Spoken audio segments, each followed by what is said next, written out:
Two simple kits of parts are mixed together and tipped in a heap on the table. The system is required to sort out and identify the parts and assemble models of a car and a ship. This time-lapse sequence speeds the process up about 16 times.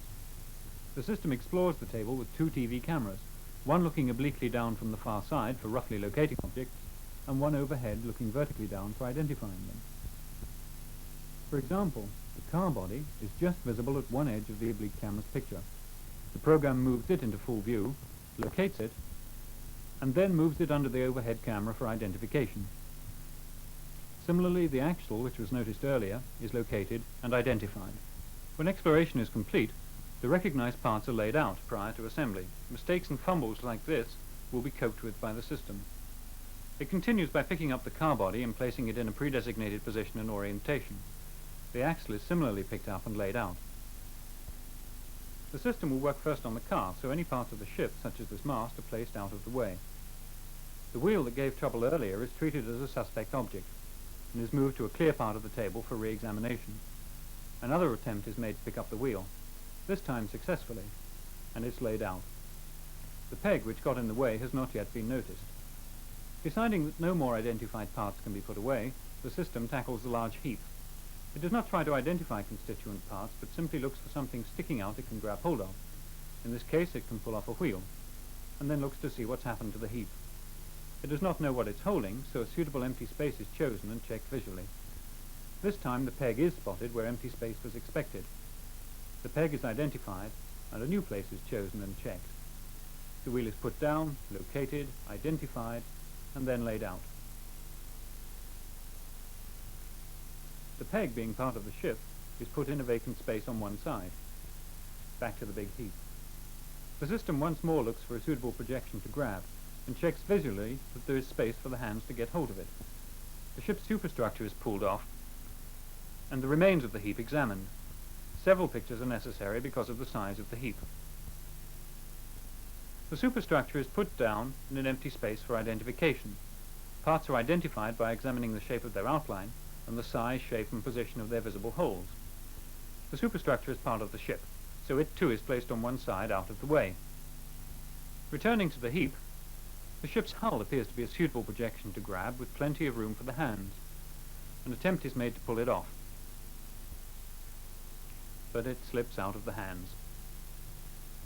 A second tactic is tried, a general grab at the heap, and another grab lower down.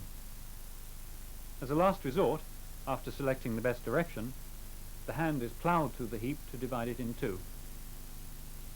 When the resulting debris is examined, the ship's hull is recognized and put on one side. Notice that a wheel is on top, accidentally aligned with the holes in the hull, so it's invisible to the system. Attention returns to the heap. An attempt to lift out the aligned axle and funnel fails, so other possible projections are considered. The system also considers using its fingertips, but decides against it. It successfully pulls off the forecastle. While looking for a place to put it down, it sees the last wheel which it had not noticed before. The forecastle is put down and identified. The wheel is put away,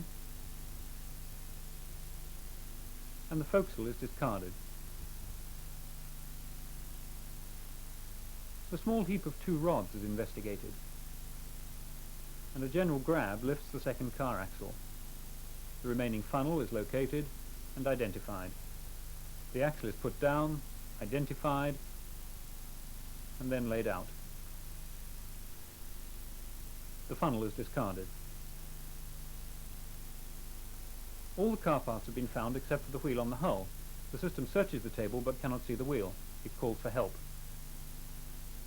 Now it searches again, finds the wheel. The system completes its search to make sure the state of the table is as it expects. The last wheel is put away, and all is ready for assembling the car. The assembly routines use no visual input and operate by touch and dead reckoning. A simple workbench with a vise is used. The vise is opened, a wheel is put into it, and it's closed. Now an axle is picked up and inserted into the wheel. The hand gropes in a spiral search to find the hole, and checks the axle is located in it by pushing sideways. A hard push on the axle jams it in place. The car body is placed on the workbench against locating stops. The wheel and axle are inserted into the car body. Once more a spiral search is used to find the hole, and force sensing tells when the axle is in place. The wheel and axle are pushed home and the car body is moved out of the way. The second wheel is placed in the vise. Force sensing tells when the wheel is located and when the vise is firmly closed. The second axle is pushed into the wheel.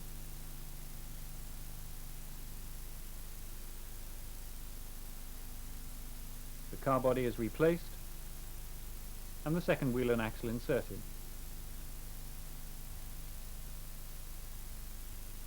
At intervals, the hands touch the corner of the workbench to check its position. The car is placed against a wall so that the remaining wheels can be pushed onto the axles. The wheels are put on by another spiral search.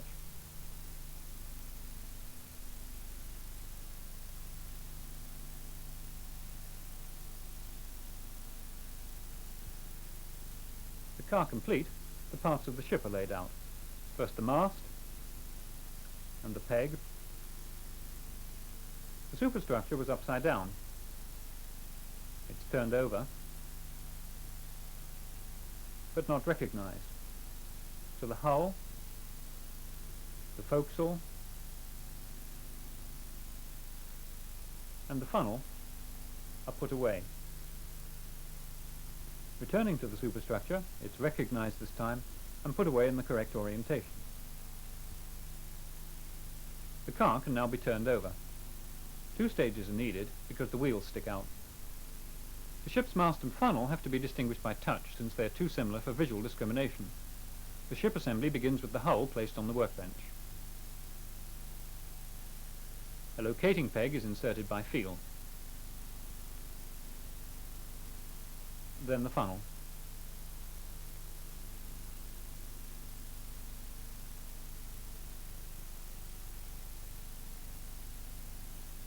The superstructure is picked up and first located over the funnel,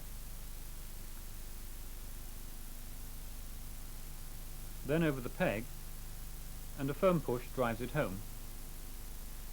The forecastle is placed on the bow, and the mast is pushed in a 2-stage operation through the hole in the forecastle and the hole in the hull. The ship is complete and it only remains to launch it to finish this assembly task.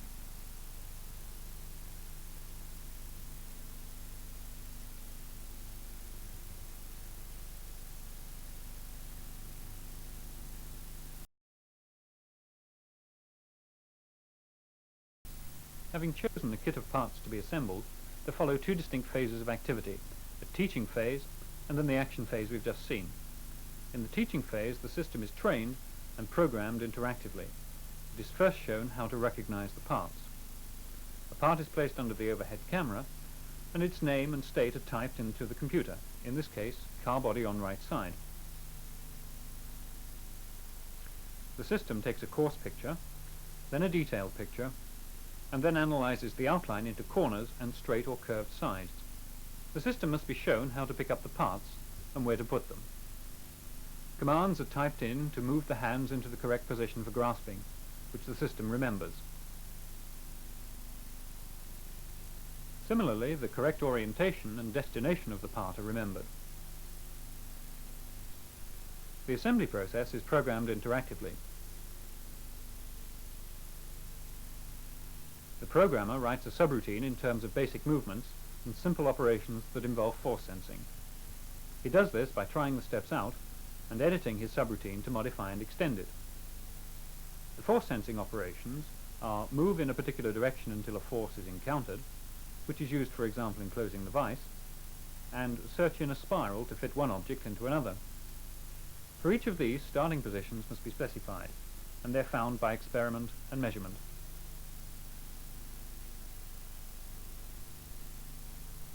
After the teaching phase, the system can do the assembly task on its own. When the kit is tipped onto the table and the program is started, it begins by searching. When a heap is to be attacked, it is examined with the overhead camera. Its outline is analyzed and a suitable projection is located. A number of possible positions for the hands are checked visually to determine whether there's room. X marks suitable locations. The best position is chosen.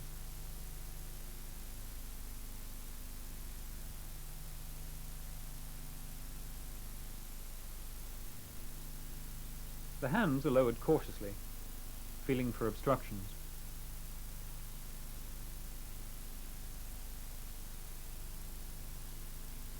The protrusion is grabbed, lifted,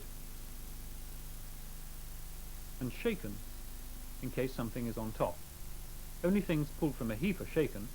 Recognized objects are not, hence the wheel left on the hull earlier. After identification, the grabbed part can be laid out. When all parts have been found and laid out, all is ready for assembly.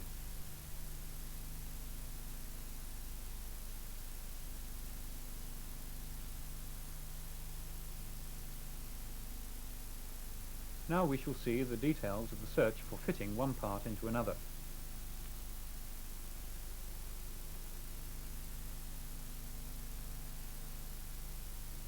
The initial attempt misses the hole, and a downward push confirms the axle is not in the hole. A small sideways movement is made, and another try is successful, confirmed by a downward push.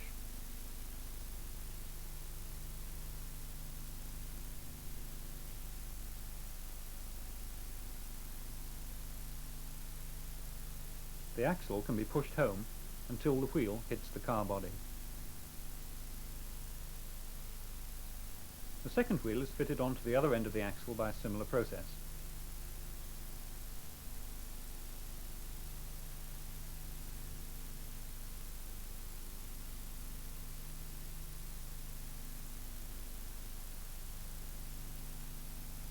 When the assembly is completed, the car can be turned over to finish the job.